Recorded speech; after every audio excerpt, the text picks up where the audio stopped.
স্বাধীন করো, বিশ্ব মুসলিম ঐক্য করো, স্বাধীন স্বাধীন চাই, ফিলিস্তিন স্বাধীন চাই, বিশ্ব মুসলিম ঐক্য করো, ফিলিস্তিন স্বাধীন করো। হাজার মাইল দূরের ফিলিস্তিনের জন্য কাঁদছে বাংলাদেশ। মার্চ ফর গাজায় সংহতি জানাতে ঢাকার রাজপথ যেন একখণ্ড ফিলিস্তিন। ইসরায়েলি গণহত্যার প্রতিবাদে মুহুর্মুহু স্লোগানে প্রকম্পিত ঢাকার রাজপথ। ফিলিস্তিন ফিলিস্তিন ইহুদিবাদ ইহুদিবাদ।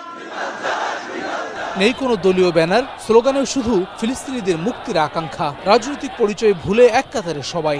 বাংলাদেশের প্রান্ত থেকে দৃপ্ত উচ্চারণ স্বাধীন ফিলিস্তিন। সকল মুসলিম একত্রিত হয়ে বাংলাদেশ সহ সারা বিশ্ব আমরা এক হয়ে ফিলিস্তিনিদের রক্ষা করব, এই প্রত্যয় নিয়ে আমরা মাঠে নেমেছি। আমাদের গাজাবাসীদের ভাই বোনদের যে নির্মমভাবে হত্যা করছে আমাদের সহ্য হচ্ছে না, ঠিক আছে? এর জন্য আজকে আমরা রাজপথে আসছি। গুলিস্তানের 0 পয়েন্ট মোড়, পল্টন, ফকিরাপুল, মৎস্য ভবন থেকে কারওয়ানবাজার ফার্মগেট। ফিলিস্তিনি জনতার পক্ষে লাখো মানুষের অকুণ্ঠ সমর্থন। সবার প্রত্যাশা বন্ধ হবে ইসরায়েলি গণহত্যা। আরব দেশের নেতাদের যদি লজ্জা থাকে, এখন আমাদের মতো নারীদের দিকে তাকাক, যে আমরা কি বলি, আর ওনারা পুরুষ হয়ে কি করে, ওনারা বিলাসিতায় মগ্ন। আমরা ফিলিস্তিনের স্বাধীনতার পক্ষে বাংলাদেশের পক্ষ থেকে বিশাল বড় একটা বার্তা নিয়ে আসছি। ফিলিস্তিনি নারী শিশুদের প্রতি ভালোবাসা জানাতে রাজপথে বাংলার দামাল নারী শিশুরাও। মানবতার পক্ষে দৃপ্ত উচ্চারণ তাদের। বিশ্ব সম্প্রদায়ের প্রতি ঐক্যবদ্ধ হওয়ার বার্তা তাদের। ফিলিস্তিনের জন্য আজকে আমি এদিকে এসেছি।